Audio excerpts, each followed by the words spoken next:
Ladies and gentlemen, boys and girls, collectors of all ages, it is back. What is it? Aussieverse. I am your ever-loving blue-eyed Omni Bo, joined by the custom King Sharif and that beautiful man, single issue Steve. Now, today we are coming live and in living color. Why? Because the time zones that we have to share around the world absolutely suck. So, going forward, probably every single person that we interview in America will be around this time. It seems to work. Now, we are here to celebrate Kirt Burdick, somebody that Sharif has recently met by buying his books. You've heard me give crap to Sharif about buying Kickstarters and not including me, and I get jealous later. Well, this is one of them. As soon as he showed me these books, I went, holy moly, we've got to buy those myself. And Sharif went out and reached out to the man himself and dragged him all across the ocean to Aussieverse. Mr. Kirt Burdick, how are you, sir? Doing good. I'm doing good. Thanks for having me on the show. I hope everything's nice down under. Is that what you say? I don't know. It is. We're in the middle of summer at the moment, mate. It's beautiful. Oh, good. Now, does it get like too hot in the summer? Like, is it just like fucking scorching? Yeah. Out there? Oh, jeez. Yeah. Burns your skin off and dry. That kind of heat. The winters there, what are those like? Are they just normal temperature? like the rain? Is it like is it torrential rains or what's going on? Depends where you are. I mean, where Sharif is, it's quite tropical. Oh, really? He's sort of Queenslandish, so he gets the muggy temperatures. And both Bo and I are in the south part of Australia in Melbourne, and it gets pretty dry down here. We don't get very sort of muggy stuff. It's very, very dry heat. Oh, wow. Okay, yeah. Interesting. It doesn't take much for us to experience, varied weather. Just travel around the country and you get to experience everything. Oh, wow. Is there any sections that actually snow? This is dumb American questions. I apologize. Ask away.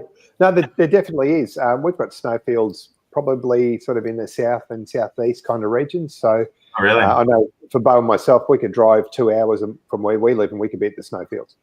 Oh, okay. Oh, okay. So, yeah, definitely. Yep, we definitely get snow. I've only skied once in my life, so I don't know the snow at all. I just know like sludgy rain and then droughts, because that's what a California experience is. It's generally like 4 years of droughts and then like torrential rain for like 2 months. That's what is our weather pattern right now. and you guys have been through the fires recently as well. Yeah. It's pretty horrendous. It's awful. Yeah. Luckily, there hasn't been any Northern California fires, but, pre-pandemic, there were a number of them. And I live in San Francisco in the Mission District, and I think it was the Paradise Fire. Can't remember. There's all these different names, but I think it was a Paradise Fire where, that was relatively close and all the smoke just tunneled through the bay. And it was the most surreal, look of the city I've ever seen. Like the skies were literally red. It was dim. There was atmospheric perspective, meaning like basically a fog that was all just smoke that would block out buildings like on a street. Like if you look down Powell Street, which is one of the main streets in San Francisco downtown, and you would actually not be able to see buildings at the far end of that street. And it's just very, very weird. I mean, that's where when I initially got my N95s was from that. And then I just had them laying around. So when COVID hit, I kind of had everything. It's really weird because, I was painting in oils, and to paint in oils, I always wore gloves. So I had the gloves. Then I had the N95s, and then I had the machete to get the toilet paper. Oh, you've had that problem too. Yeah. It's just nuts out here. First thing to go, toilet paper. It's like, people, you can't eat that. Get canned foods and stuff. Don't buy toilet paper. It was crazy. The whole world just went Mad Max over toilet paper. It was wild. I mean,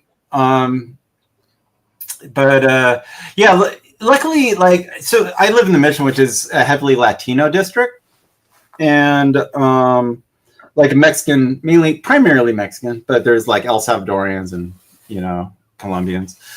But a lot of all the supermarkets were out of pretty much everything, like toilet paper, like sanitizer, everything.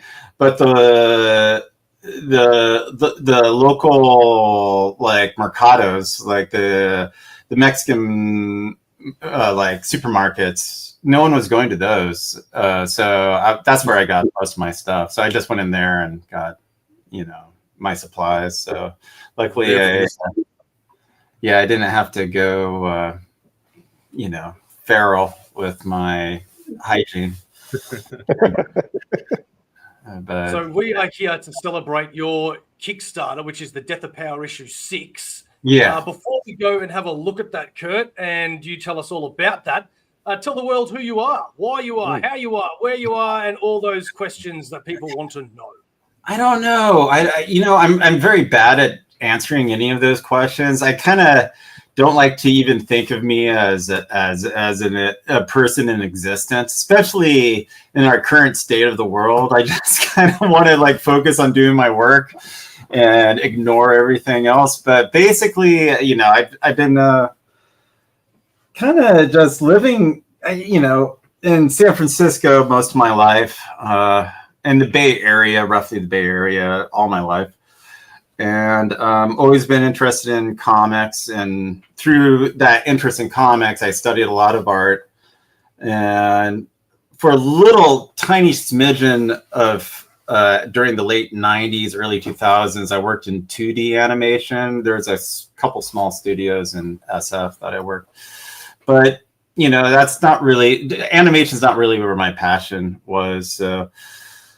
Started focusing more on just doing the comics, and I was always more interested in writing my own stories, and that that's a real challenge to try to break in with writing your own stories,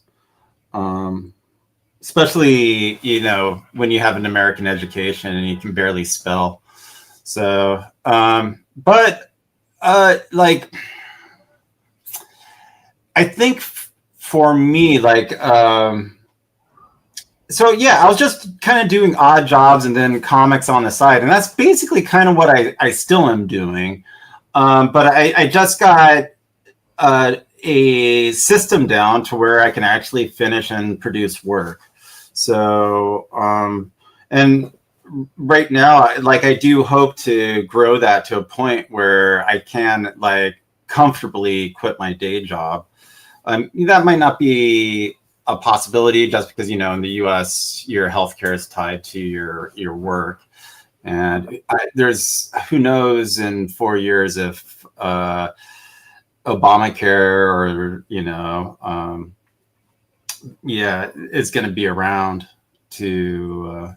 So those are just things I have to be cognizant of and, concerned with. Yeah, because, the HCA might be gone, but we'll find out. Maybe it won't. No one knows what the fuck's going to happen. Well, Troy likes your office. It looks very similar to his, he reckons. So, Good. Yeah. I guess there is a way to hide the background in these. I guess on Zoom. I don't know with this because this is not. Yeah, you can do it. Yeah. Oh yeah. You don't want to do Nah. that.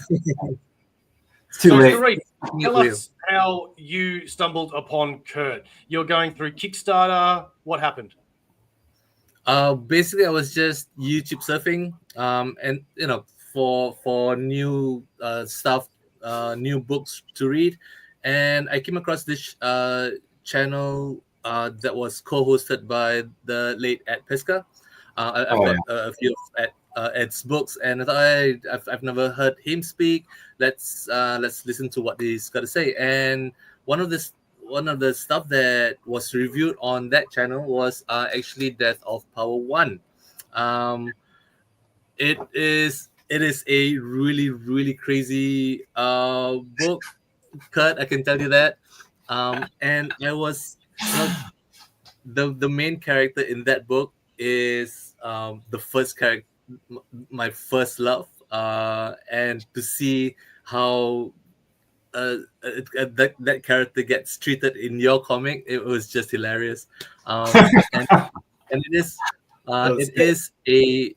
a storyline that I can assume almost everyone in the comicdom knows. So finished that video, and then I went on Kickstarter to look for it. It says it's long and gone, and I was scrolling through the page. I saw your name, Kurt. I think there was a email to it, and I just emailed Kurt and said, "Hey, I just watched this video. Interested in the books? Are there any stock left?" And Kurt said, "Yeah, he's got 1 to 5." And I said, "Cool. I'll send you some money. You send me the books." And then we started, emailing each other. And I just told him, "Hey, we've got a YouTube channel. Why don't you come on and speak to our audience on what you do?" And Kurt said, "Cool. I've got issue 6 coming out real soon." I said, "Oh, that is the best time to have you on, and promote that, and we'll see what we can do." So you've been very vague with the character. Let's sell this book, okay? So who is the characters that Kurt is parodying in this book, and why is it something that really caught your eye? I mean, I could answer it because I haven't read it, but I've flipped through the book that you showed me, and I immediately went, "Oh my God, I need to get this and read it." Like, why would people think like that? Is that for me? If that's for you or Sharif, whoever wants to answer. Oh, well, yeah, go ahead, Sharif. Well, the main 2 characters are is that guy in blue with red pants, red cape, and someone with spiky. It's Superman and Doomsday, people. Superman and Doomsday. Whoa, it's not. Whoa, come on. I would never violate someone's copyright. Do not disrespect. All right, Kurt, you take it away, mate. Okay, yeah. So that show that Sharif was mentioning, I was a huge fan of, and still am. Cartoons Kayfabe, which was Ed Pisker and Jim Rugg, and they just was a really, at least in the States, like a really breath of fresh air, especially within YouTube, within the comic community, and it really showed a love for the medium and comics in general. And they had one video, and it's a very classic video. It's my favorite, my favorite videos of them, is when they looked at Superman 75, where Doomsday kills Superman. And, they had some, funny commentary on it. And Ed Pisker did a shout out or prompt for the kayfabe community to make their version of, like, a kayfabe version, like a modern version of the death of Superman. So, I think it was still at the end of COVID. I was still on furlough from my job, so I wasn't sure if I was going to have to look for a new job. I was at that point like already preparing, my resume and stuff to ship out to other companies, and I said, "Fuck it, I'll just do that, like, because I have the time." And I just finished working on the second issue of this other comic I did called Galacto Pit Fighter. This is the black and white version of it. There's a color version, but I've sold out of those. And so I just finished that, and that actually took a lot longer than it should have, because I had to do a lot of rewrites on it just to make it feel right. So anyways, I said, like, fuck it, I'm going to do my version of Death of Superman. I did it. I mailed it to them and kind of forgot about it. And then I printed some up for a local Comic-Con in California that's in Southern California called WonderCon. And, you know, after that, I got a text from Ed Piskor saying, like, get ready, we're going to show your stuff on the show. And I was like, oh, fuck, oh, shit. And then I tried to figure out, like, what the fuck do I do? Like, you know, so I ended up going on Etsy, starting an SK account and putting them up there because I think I had 100 or 150 copies. And just by being on that show, I sold out of all of them pretty immediately and then had to order some more. And yeah, so, and then it just started rolling from there. And usually when I do a comic, I get really into like doing outlines, like loose outlines, but you know,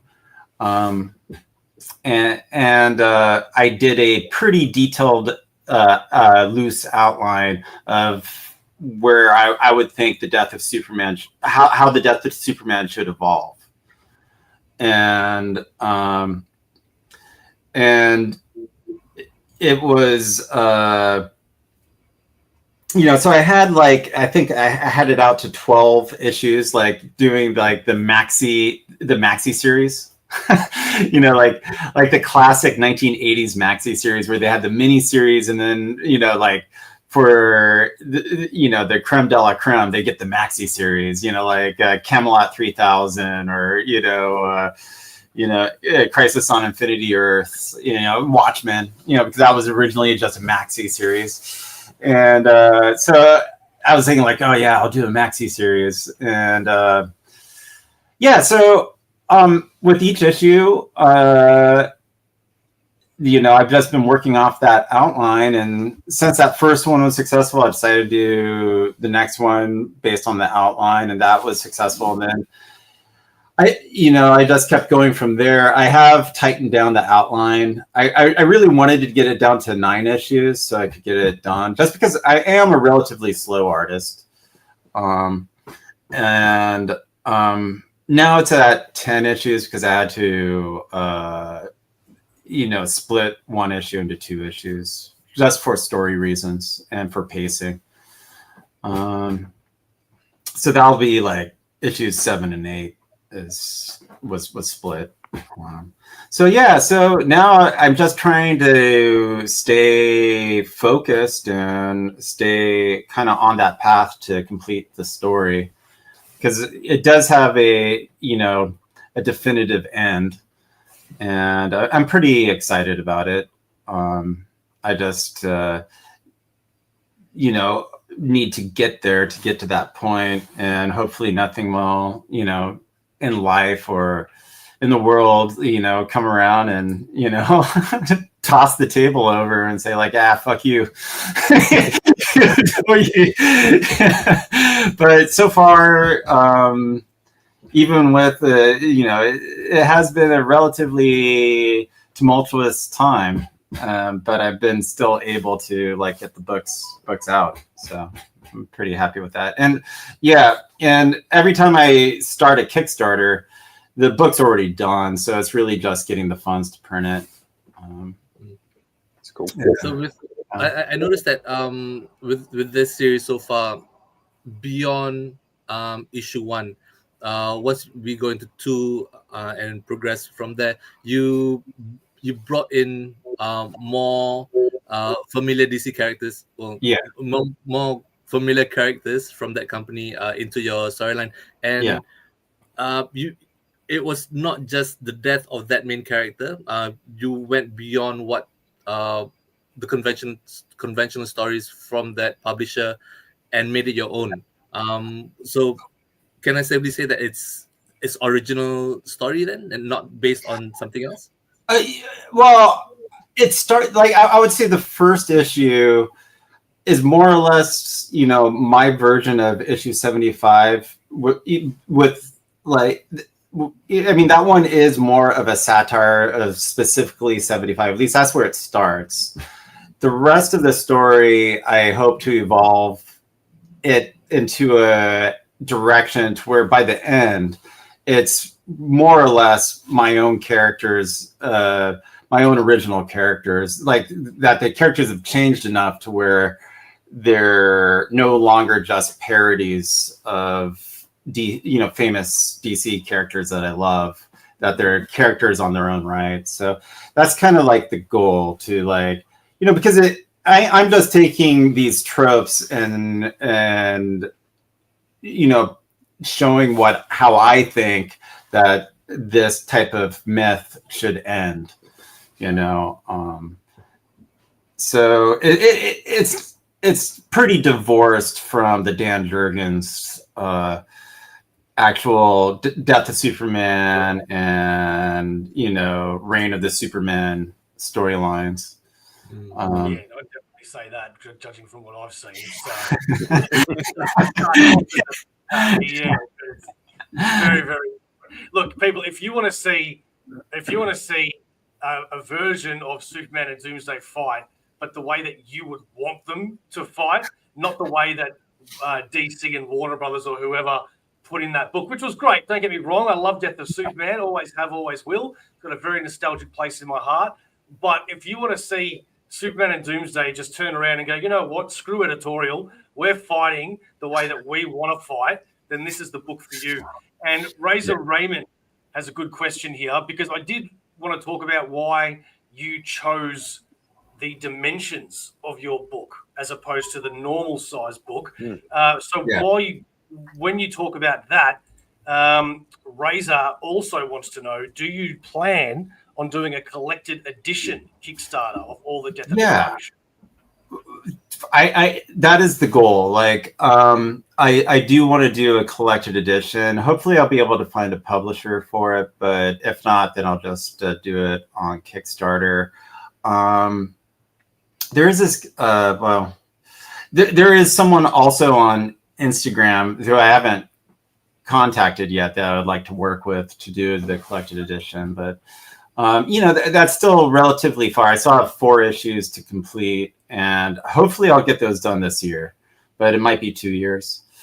The format is a little bit of a long story. I did that format as 8-page zines of this story here called Fey Archaic. It was my crime fantasy comic, and I was trying to do a comic like Hal Foster, the person who did Prince Valiant, and that kind of Sunday newspaper strip style from like the 40s and 50s. And it was super, super challenging and very difficult because I don't know if you're familiar with Prince Valiant comics. Probably are. But, it's all told through the narration boxes. So I did the whole story through the narration boxes there. And I don't know, it was a huge challenge, but because it was like this really complex drawing style, like especially early on when I was trying to figure it out, I'd only get like 1 page done a month. So I just stumbled upon this company that would print on this paper, and I made 8-page zines of just whatever pages I had complete, and then I did that for until I had the story done, which it was like I think 68-page story, and once I had that done, I collected it into this hardback. Yes, good. Yeah. It's a nicely presented book, mate. Looks great. Oh, thanks. Yeah. So when I I started. So I already had this format in mind from that, and then I just applied that format to this story. Now, yeah. So, and then since it's a big book, like you do get like these really really big spreads when you use the magazine format, because this is magazine size. This is 8.5 by 11. I don't know what that is in metrics. But you get these really nice big spreads, and I don't know, it just felt like it worked. For the story. Well, Let's format the site. Your choice of paper. This is not like typical comic. No. Yeah, and because it's really thick. And Yeah. that's one of the first things that surprised me, that was the paper choice that you made. Yeah, and again, that just stumbled on from doing the zooms. Not the zooms, the zines for this one, like the mini comics that I'd made. Mini meaning that there are only 8 pages. Obviously, they're a large format. So JSS Brooklyn is asking, how may we obtain a copy of your work? Is there other ways apart from the Kickstarter? Not right now. No, it's only the Kickstarter right now. And I did have a Etsy account, and but that got hacked. So it's totally lame. So I have reinstated it, but I haven't put anything on it yet. So eventually there'll be products on there too. So, but yeah, let's have a look. So let's have a look for issue 6. Oh yeah, So, yeah. For those watching, unfortunately, I am gonna mute the music just because I want to make sure that this video can be viewed everywhere. And in the past, that has not been the case. So sorry about that. There we go. I'm sure that bit won't matter. Yeah. So what are we seeing, Kirt? So at this point, this is basically my version of Kirby's Fourth World, dealing with the characters have evolved into dark side tropes, granny goodness tropes, and this is my version of Hawkman. And obviously my version of Lois Lane has evolved into a Big Barda type character mashed with granny goodness. This issue also is going to be kind of like my Vertigo, like dark fantasy issue too. So I'm going to be dealing with some of those dark fantasy type characters too, like a Phantom Stranger,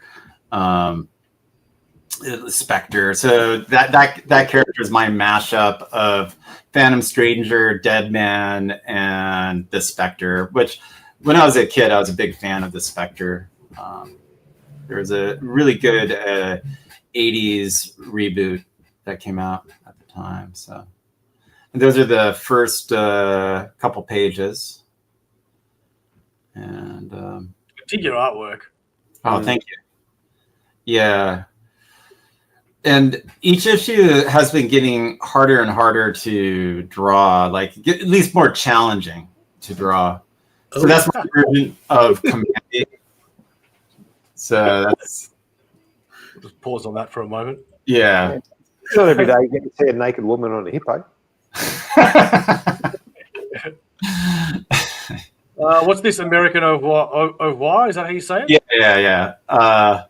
And these are old paintings I did when I was in school. I did a bunch of television-based paintings where I would had a VCR, so I would record a bunch of news and infomercials, and then I recorded on my VCR, pause it, get all those weird CRT effects that you could get with those old televisions, and then I would photograph it on film. And it would just create all these really surreal color distortions, and the and the imagery of the late night infomercials and news broadcasts were also surreal. So War Lady. yeah, that's completely original character, I might add. It flies in an invisible helicopter. Yeah. That was a real challenge to draw. Like I felt like pretty good when I like got that one done. It was really. Who's this on a kangaroo? Well, in the first Charles Moulton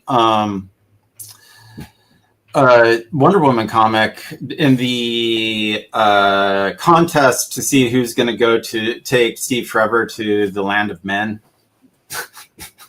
Sounds so silly. But they have a sword fight. One of the tests is to have a sword fight on a Amazonian horse, which is known as a kinga. Yeah. So they had and on the drawing they're on these large kangaroos fighting. So that's an Amazonian horse. I guess Amazon, maybe Australia is the actual Amazon. Australia is Themyscira. Yeah, that's right. Yes, I think if you travel west far enough, they get that big. So yeah. Power Friends. Yeah. So yeah, that's So that's my version of Lex Luthor, who's Lud Lester. Oh, I love it.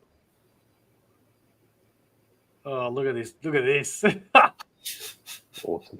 Just rips it out from the chest. Yeah, see, look at that. Man, I can't wait to get my own copy of this. So yeah. Oh, also with this story, it is basically a wordless comic. I mean, I can't.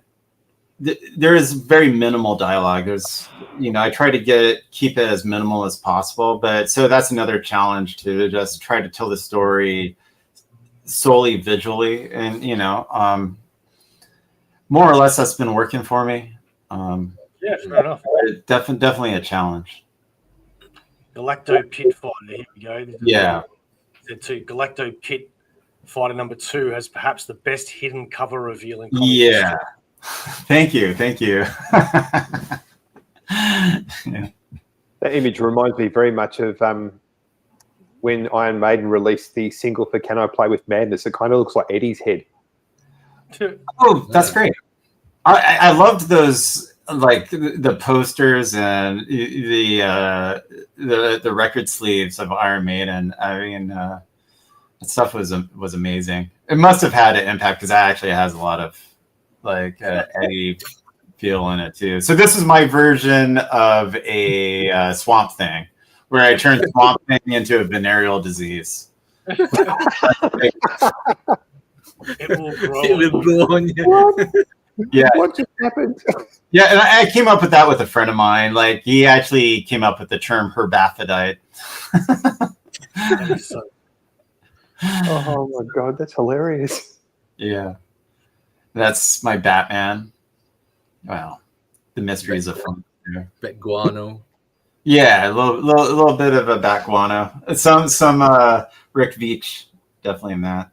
And this was one of my first sketches I did of my version of Doomsday. There was a comic convention in San Francisco called Fan Expo, and it was pretty slow, so I just started working on some of the ideas for my version of Doomsday. I mean, the official version of Doomsday is really, really complicated design and would be really difficult to draw. Get a t-shirt. Yeah, so I have a t-shirt available. This is my first time doing a t-shirt, so I'm talking to some friends who do t-shirts for a living about how to go about doing that. That's going to be the sticker. And then the rest is original art, which luckily I've sold. Yeah, very cool. So yeah, that 3-headed bulldog is my version of Cerberus. So Yeah. that's from the old the last issue 5. And I started doing some oil. It's not oil painting; it's acrylic painting. But I started doing some acrylic painting.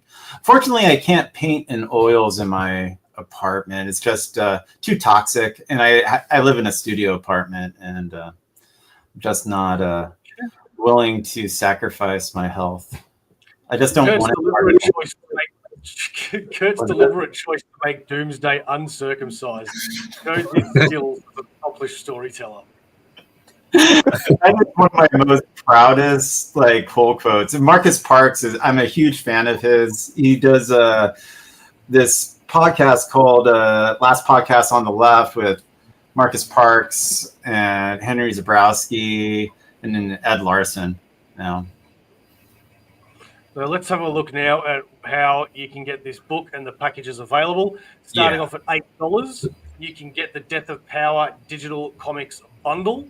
Yeah, and so that has all that's going to have all 6 issues in it, and also my other books that I've made, like Galacto 1 and 2, Fate Archaic, and this other book that I'm out of print of called Herbie's Song, which was a true crime comic. So you get all the digital versions in there. That's pretty good value for $8. Yeah. I guess maybe I should. I don't know if I'm going to do that in the future. I might actually start limiting it. Now that I verbalize it out loud, I'm like, well, that's quite a bit. But I think I kind of want people to buy the hard copy editions. I think that's So well, the next one is for $10 US. You got Death of Power number 6 and the digital comics bundle. Yeah. Moving on. Over here. Oh. We have the Death of Power 6 and book plate for $15. Yeah. And that's where you get my Hell Chick, Last Chick on Earth book plate. So that'll be the one Steve gets. I was just about to say that. Okay, now you make me sound like a pervert. Or you might be into hippos. Yeah. Oh, that's even weirder. Stop it. I think you're on the add-ons. So and the next one, that's where you get the painting zine, the book plate, and the issue 6. So, well, for $25, that's pretty good. That's a good deal. Yeah, I think so. I try to. I hope to. I try to price everything reasonably. Then you got the retail pack. Yeah, unfortunately, right now the retail packages are only good for the U.S. Just because shipping prices have been so crazy. Pretty extreme, especially when you go international. So I just didn't want to put myself in a bad situation. But if any stores are interested internationally, just contact me and we can figure out how to do it. It's just it's a little bit risky to put that on the Kickstarter. That's fair enough. Yeah, that makes sense. Yeah. I mean, Sharif got his, so I'm sure Australians don't have anything to worry about. If you want all Death of Power 1 to 6, you can get it here for, it's 60 US, but just remember that's 96 Australian. Either way, that's still pretty good. I like Look that. at you doing math. No, it says it right there, blind man. Oh, yeah. You think I just worked out conversions in my head? I can't even do maths properly. Did you have struggle? You struggle with clocks. I'm surprised you got that. Yeah, I know. Oh, yeah, okay. There's no way I can do the conversion either. I mean, my God. This guy likes to give me crap about not being able to look at a clock. And Monsterwood Omnibus all become one hardcover. I've got one of those right now. Oh my God. An omnibus? Oh, Monsterwood, you fucking... That's why I can't stand up for the next 10 minutes. Oh, Is that an ad? What happened? Slipping it in. Sorry to any kids that are watching. That's fine. Then we've got the war chest. Oh yeah, that's just like all the books that I have available right now. I think, yeah, probably in the future I probably won't be doing these anymore. I'll probably just have the Death Power books available. It's just yeah, and that's another the last retail package if people want to get all 6 for their store. And again, if stores don't want to go through the Kickstarter for that, you can always email me and I can work something out, or message me on Instagram too. And there's heaps of additional add-ons that you can get. There's stickers. There's Herbie's song. What's Herbie's song? So that's a true crime comic that I'm currently out of print of. I would have to reprint it for this. But it is about these murders that happened in Santa Cruz, California, which is about an hour south of San Francisco, back in the early 70s, 1972, early 73. During that period, there were 2 serial killers murdering co-eds, and co-eds meaning college-age student, female college-age students. During that time period, they called them co-eds for some reason, instead of just college students. But, anyways. Ed Kemper was murdering women in Santa Cruz at the same time as Herbert Mullen, who is murdering multiple men and women because he thought he was saving California from earthquake by committing like human sacrifices to God. So, he'd definitely probably be in the Republican Party at this time. He'd be voting Republican, obviously. But actually, I don't know. I think he was liberal. Ed Kemper, I believe, was conservative. He was voting. He was like voting for Nixon and stuff. But all those. One interesting thing, like looking back at that time period, it really shows what a different world it was, and on multiple levels, and in a way it's like a parallel dimension. Like I'm starting to look at like moments in the past as parallel dimensions of the present, of just like it's just so strange and weird. Obviously everything like current culture and current society is built from the past, but and since I do have like family members that knew both those guys, I thought it'd be interesting to work on. And I actually found out about that story through that same podcast that I was talking about, that Marcus Parks it works on Last Podcast on the Left. So there's actually a really, just to segue into that, there's a really interesting show on Netflix at the moment called Mindhunter. Yeah, that's all about it's all about the FBI and how they set up their special division for serial killers. And they interview guys like Ed Kemper. Yeah. Fascinating show. If you haven't watched it, definitely watch it. It's very good. Yeah, it's very good. I think I've seen the first season, but I don't know if I think they did 2 seasons. 2 seasons, yep. Yeah, they never did a third, which is a little unfortunate, but yeah, your boy should watch it. It's very good. Yeah, no, I've seen the first season. I haven't seen the second. But some of the recreations are really creepy. Like the way, and those interviews are very creepy. Like, and the actors visually, they look exactly like them as well. It's just like the person who plays Ed Kemper is just frightening. It's like, what a frightening person. But it's also very weird He doesn't do it anymore, and I think they got rid of him. But for the longest time during the 80s, he did audiobooks. He read audio. He was an audiobook reader for the blind. So he made all these audiobooks in prison for people, who couldn't read, which is very bizarre. It would be weird to have a collection of Ed Kemper's audiobooks. Like, which books did he read? Like, did he act? Did he perform? Could you imagine him reading something like Lord of the Rings? He's talking about, he says, and Frodo took the ring to Mount Doom. Kill your mum. Yeah. Yeah, that'd be weird to listen to. Yeah, I mean, he had so much pent up rage towards his mother that he metastasized into like this pure misogyny towards all women.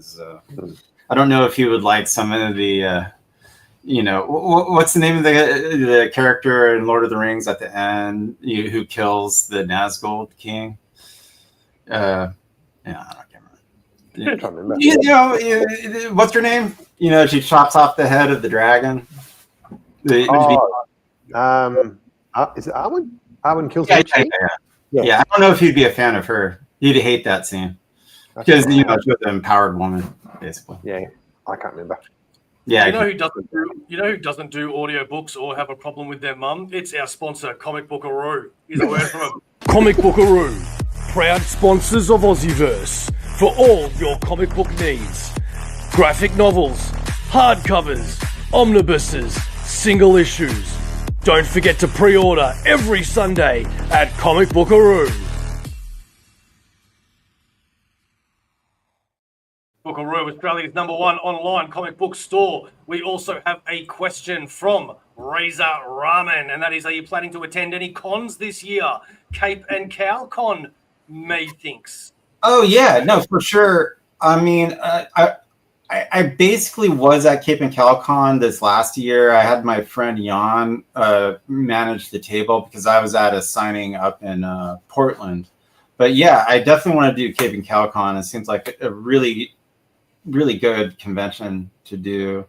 I am going to do WonderCon end of next March.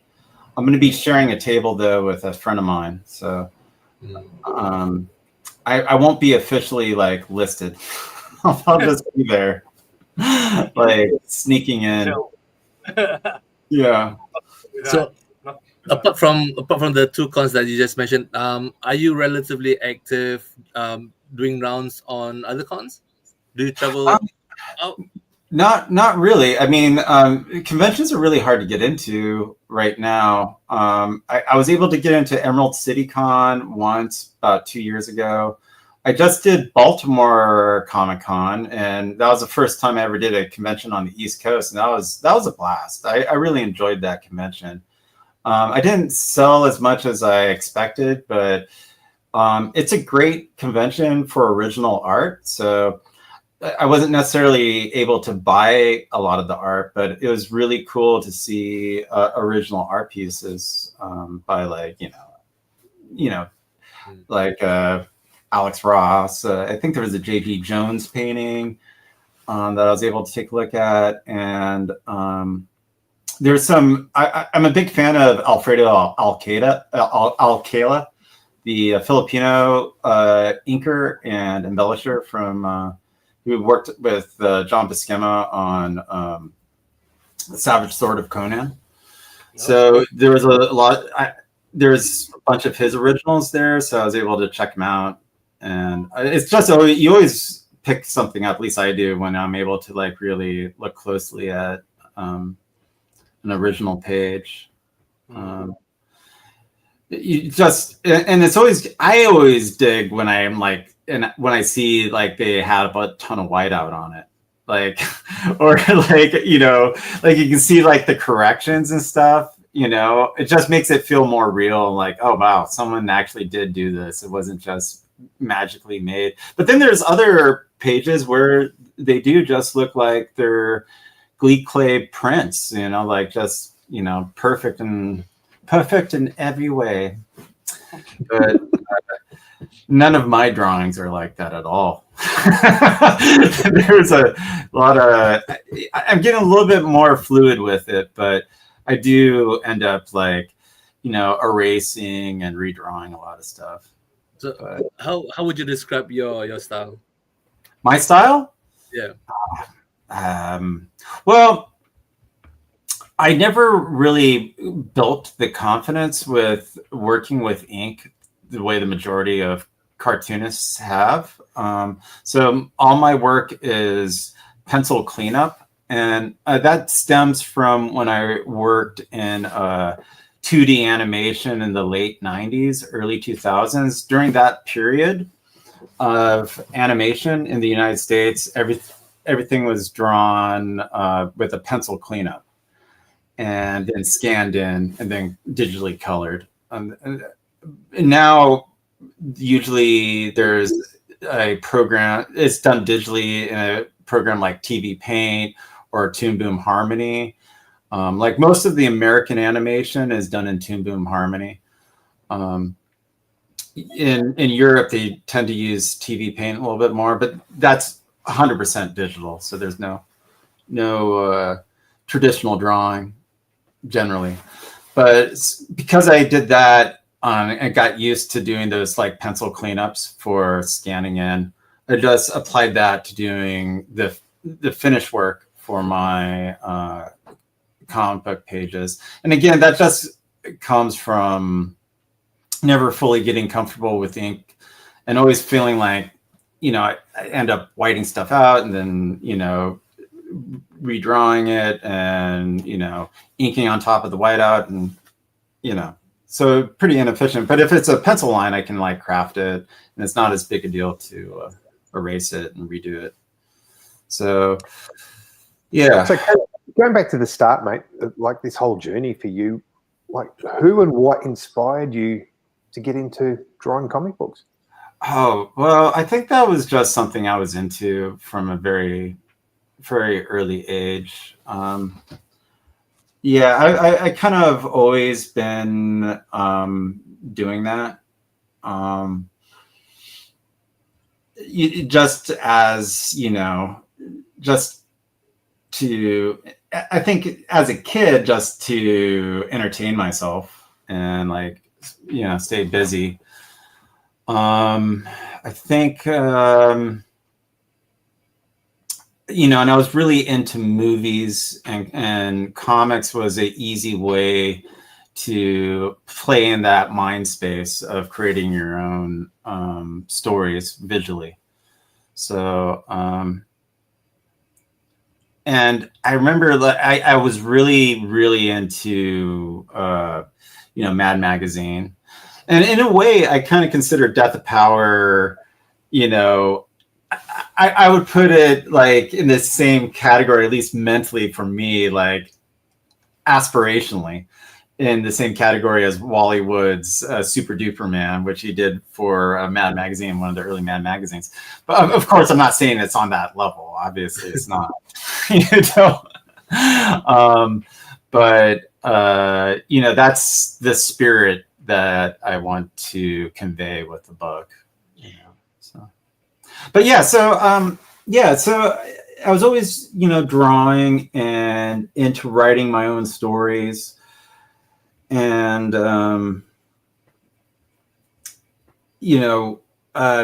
that kind of working on developing that creative space to tell my own stories visually, I think like almost so many American comic book fans, like when I came across Dark Knight Returns and that, kind of renaissance or revolution, either one, in the mid 80s of, superhero books with that and Watchmen, all the work by Bill Sienkiewicz, that really just changed the way I looked at, it really opened up the world to me, and it became a really aspiring medium to to witness, I guess, to like be at reading as it was going on. Sorry, my camera keeps like focus in and out. Oh, I see someone's asking about the Eddie P Con. I'd love to do the Eddie P Con. I don't know how to go about. I guess I'll contact them. But yeah, I'd totally be into doing the Eddie P Con. I don't know if I could afford to fly out. I don't even know. I think it must be in Pittsburgh. So I've never been to Pittsburgh. So that would be pretty cool to go to. I've never been to Pittsburgh either, but yeah, I hear it's cold. Hey, I'll be honest, I'm a Bengals fan. I want nothing to do with Pittsburgh. Oh, Jesus. I didn't mean to bring up controversy. Sorry. As we wrap up, Kirt, let the audience know what your future holds.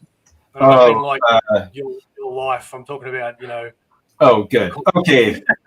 Artistically. Well, so this is the goal. The goal is to complete Death of Power. I got 4 issues left. I got 6 issues in the can. I'm about 1/4 of the way through issue 7.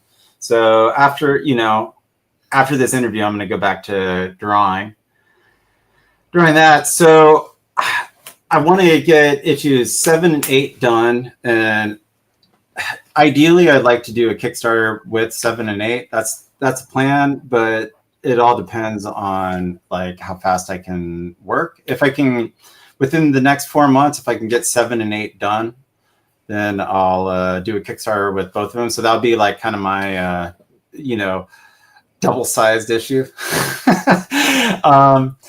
And then I would like to do the same thing with issues 8, 7 and 8, with 9 and 10. 9 and 10 I'd like to also do as one Kickstarter. But life always throws you curveballs, so it might just be each issue for a Kickstarter. But I'm just going to try to stay focused and get this work done. I think that's my main goal, because I did finish Power Kick, but it was a more of an illustrated story than a graphic. Well, it's a graphic novel, but it's in that adventure strip format, which some people call text comics or illustrated prose. So it would be nice to like have a completed like 200-page book, and what Death of Power is going to be. So that's my main goal, is to get that done. And so hopefully within this year, and or within 2 years at maximum, I'll have it all completed and done. Yeah, I want that big book, man. I want that big book. Yeah, I do too. Like, I think it'd be great. I think it'd be really fun, and and I have ideas on how to do the layout for that too. Because I do want like the single issue reading experience to be separate, like its own thing, whereas the graphic novel or the graphic compilation experience to be another thing, to be something, a different experience. So like maybe some artwork that might be touched up, or there will be a slight different layout, because I'll probably be putting in chapter headings instead of the title. So yeah, and I was playing around with this idea where, since this is like referencing like the 90s comics, like the dark age of comics, like I was thinking of doing a deluxe version of Death of Power #1, but recolor it like a 90s comic with all the gradients and lens flares, and just like make it just totally you know, That's not a bad idea. I think it would be, because, Walking Dead, which I'm a huge Robert Kirkman fan. He can almost do no wrong in my book, but I don't necessarily think, Walking Dead should be colored. But it is, it's also referencing that, like, they did a color version of From Hell, which would look beautiful. But I don't think that needs to be colored, But so it would be like my take on that, like do a really like, flashy 1990s gradient filled, everything's like lassoed out in Photoshop and gradients, on the muscles, like just something really, really campy. But I think that would probably be too much work for me, because that actually does take a lot more work than the way I'm currently coloring. Well, maybe it wouldn't if I didn't care. Yeah, like foil cover, like yeah. I'll do the foil cover, and maybe a holographic cover. That'd be. I don't. Do you guys remember like the I remember like the Robin comic, or maybe Robin 2. You pulled it out. Yeah. I do love stuff like that. Yeah. But yeah, so that's kind of my fantasy. Like my dream is to have get the compilation of Death Power, like a hardcover compilation, and then have the Death of Power #1 deluxe, and it's a foiled, 1990s, not Ollie Optics. Is that Ollie Optics? No, Ollie Optics was what's the like Comic Craft coloring. Oh no, Comic Craft did the lettering. I'll do Comic Craft lettering, and I'll do Ollie Optic coloring. I think that was the name of the company. I don't know. I can't remember. Fair enough. All right. Well, is there anything else you want to talk about, Kirt, before we go? Keep hope alive. No, there's not. Fair enough. Aussieverse thought of the week. The last question of the day that we need to ask you, sir, is if we turned around to you and said, "What is Aussieverse?" What would your answer be? It's what the name says it is.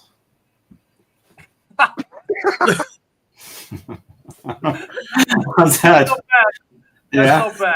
That's Okay. not bad. And I hate to yell at people that I've only just recently met, but the truth is you're wrong. That's incorrect. Ladies and gentlemen, this is Aussieverse coming at you live with our guest, Kirt Burdick. You tell him what the answer is. It is Aussieverse is and always will be. 4 life. Catch you next time. Sweet, man.